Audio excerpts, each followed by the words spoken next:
The Corsica has been running for a little over 3 hours.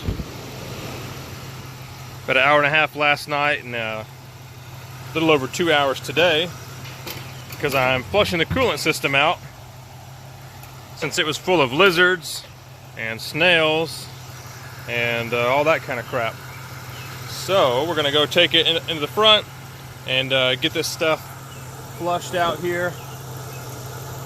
I ran it for a good bit and fixed all the leaks just with water, and now I've got something called Thermo-Cure in here, which is a rust remover, and just kind of strips everything down so we can get to the bare metal. I replaced a couple more hoses.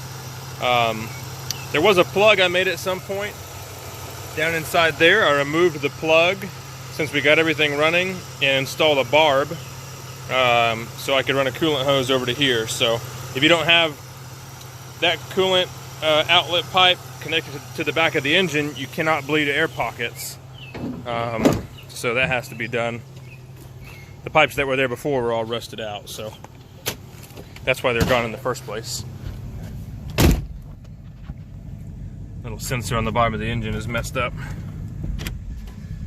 But with that fan up there, this thing hasn't overheated, so that's a good thing. I noticed that the cooling fan doesn't kick on until this thing is probably 2/3 or so up on the temperature gauge. I think I might just hook it up to a switch. Stick a switch in here somewhere. Or I may get another relay and a probe so I can set it to come on whenever I want it to. But we're gonna get this thing cooled down so we can flush all this junk out of here.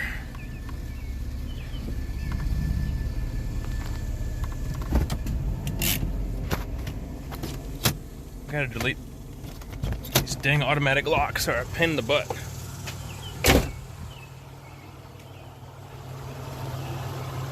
I'm kind of tall, so every time I work on this thing, I like to raise it up.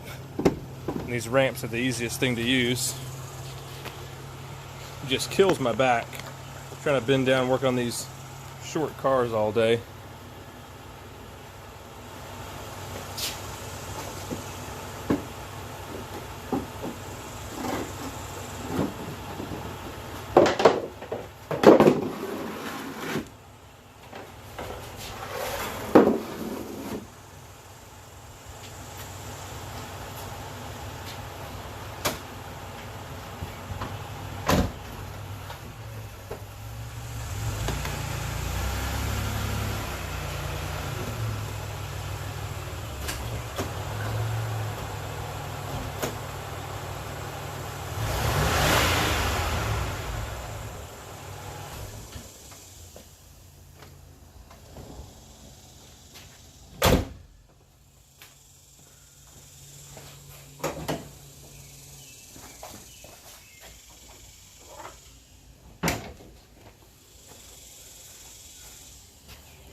So I'm going to show you the additive that I like to use for the coolant system.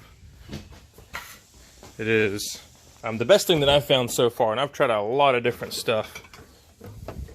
Let me see if I have some more of it. There we go. This stuff is incredible. So I used this on a rusty Dodge Grand Caravan. The owners had used tap water in it for who knows how long, and it was so bad that all of the freeze plugs were rusted out. So the thing was just falling apart. But there's a couple different procedures to how you do it. It says just kind of go through your normal daily driving, just mix it with distilled water.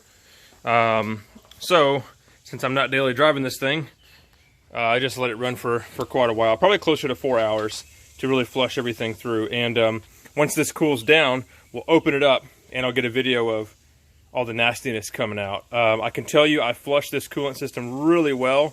I probably spent 45 minutes on it, back flushing it from every different angle, and the water in here is 100% clear, or it was when we started. So you'll see how good this Thermo-Cure works when all the junk comes out. So it'll get all the rust out, and the biggest thing is it dissolves the rust so it can come out a little bit easier. If you just flush the engine block, you'll leave a lot of rust chunks in the water jackets and things. So the thermocure gets it all suspended in the coolant and broken down so you can more easily flush it. So once this cools down, we'll get that going. Okay, engine's cooled down. We're ready to go ahead and get all this nastiness flushed out. Should be pretty gross in here. This stuff usually does a really good job of getting all the yuck cleaned out. So let's see, we can start. We'll pull off one of these top lines here, because then we'll be able to flush from both directions. And these are totally opposite sides of the cooling system here. I'll also probably take off the lower radiator hose to get a lot of the really gross stuff out. So let's take a look. This stuff should be pretty gross. Depending on what it looks like and like how much chunks are in here, I may run it a second time. What I really care about is getting the chunks out. So let's see. We'll take this one here and we'll blow through this side first. Just see what kind of nasty stuff comes out. Just gonna start filling it. See what color this is.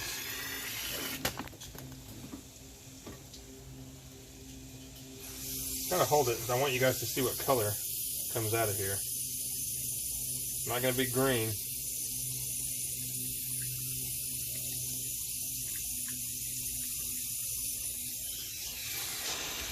Oh, look at that. Oh, it is just black. Oh, gross. Look at that. Yucky.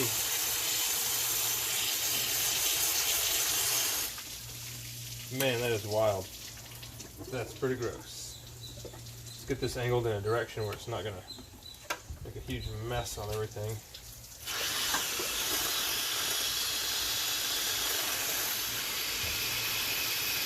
Ooh, and it smells pretty bad too.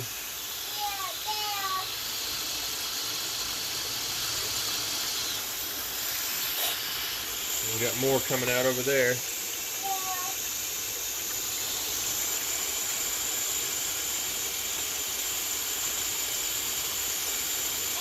So we'll just do this until it runs completely clear through both sides, and then I'll start the engine.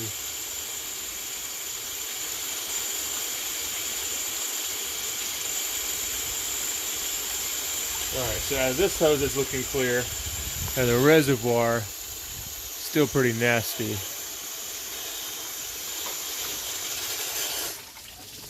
Alright, we'll let it settle down there.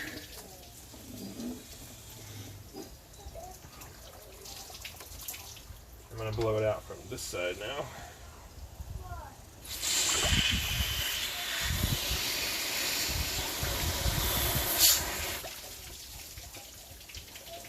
I'm going to put this cap on.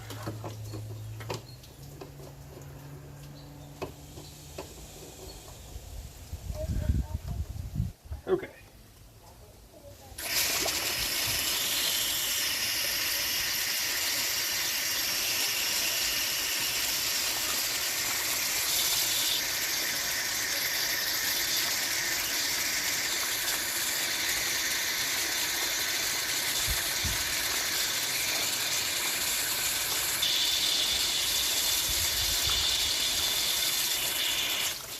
Okay, looks like we've pretty well flushed out the engine block. I'm going to take the upper radiator hose off and the bottom hose. That way we can flush the radiator itself out. Hopefully get the crud out of there. And then we'll fill it up. Oh yeah, that is just black nastiness. My gosh. There's a lot left in there. We're going to have to flush from a few different sides, I think, to really get this all out. So let's just spray directly in here. See what comes out. Oh yeah, look, there it is again. More black. You can see that. Clear on the top and black on the bottom. That is gross. Now both of them are kind of nasty.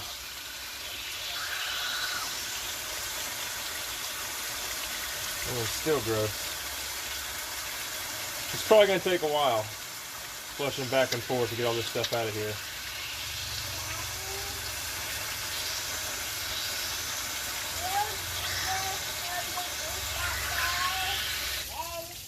Alright, well, I'm going to keep flushing this stuff out. You get the point. We're going to get this block all cleaned up and get all the yucky stuff out of here. Alright, we've got the all the nasty stuff flushed out. The thermo-cure has been removed. The engine block is thoroughly flushed. The next thing we're going to do is we're going to flush the engine out for oil and greases. And what we're going to use is dishwashing detergent, not soap. You need to use something that doesn't foam up, but is good at removing grease and oil.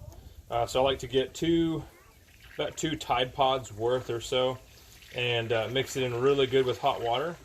So if you're using the Tide Pods, you just need the stuff that's inside. You don't want the dissolving skin or whatever. And just dissolve them both really well in hot water and pour them into the engine, and then we'll fill it up the rest of the way. The hot water just helps it dissolve better. You don't have to use hot water. It's just easier. Okay. So we've got that in there. And then we can run this just for kind of however long you want to. Keep an eye on your temperature because it can start to foam up a little bit, even though it's not like real foamy, you know, dish soap. And if you get foam, your engine will overheat pretty quickly. So yeah, just keep an eye on that. Get this stuff back together here, and then we'll run this engine for as long as we can, as long as it doesn't get hot. I'm thinking like probably at least an hour or so, and that will remove any thermo-cure that's left over in the system, as well as grease and oils and things like that. So if we get everything down to bare metal inside, the engine will cool a lot more efficiently. So let's get this thing filled up.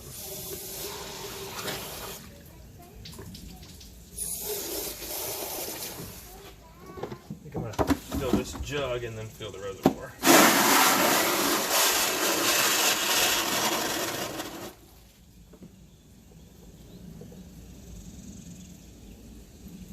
Yeah, you can see how foamy this already is.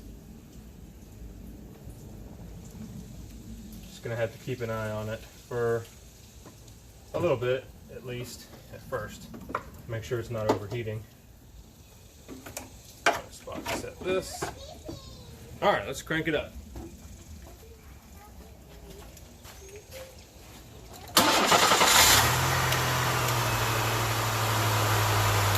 So the part that's a little bit annoying about this is every time you do anything to the coolant system on these cars, you have to bleed it out. They always get air pockets trapped in them, so even just doing this flush here, we're going to have to make sure we bleed for air pockets. So yep, we're going to get this stuff flushed out.